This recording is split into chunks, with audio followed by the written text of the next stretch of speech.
Dia janji nikahi saya, curhati pilu kekasih almarhum Prada Jeffrey. Meninggalnya Prada Jeffriando Simatupang, 23, menyisakan duka mendalam bagi seorang gadis bernama Devi. Betapa tidak, dirinya baru saja ditinggal pergi untuk selama-lamanya oleh kekasihnya itu. Terlebih, sebelum meninggal dunia, Prada Jeffrey sempat menjanjikan sesuatu. Peristiwa berawal pada Minggu tanggal 12 November tahun 2023 sekitar pukul 1.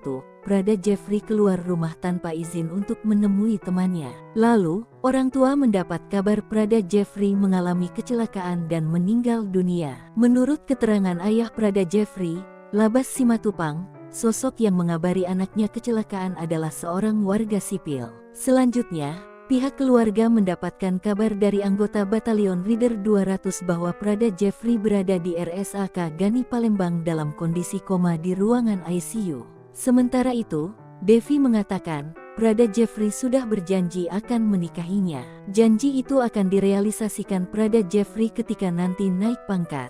Devi mengatakan, ia dan Prada Jeffrey sudah menjalin hubungan selama 5 tahun. Prada Jeffrey tidak memendam ataupun menceritakan ada masalah di tempat dia bertugas. Devi menuturkan pada malam sebelum kejadian Sabtu, Prada Jeffriando menjemputnya ke kos-kosan untuk mengajak pergi nongkrong menemui temannya. Namun dalam perjalanan ada yang menelpon Prada Jeffriando untuk mengajaknya keluar. Devi mengaku tidak tahu siapa yang menghubungi pacarnya waktu itu. Terkait meninggal Prada Jeffriando Simatupang, 23, Kapendam 2 Sriwijaya, Kolrohyat, mengatakan karena kecelakaan tunggal yang dialami korban.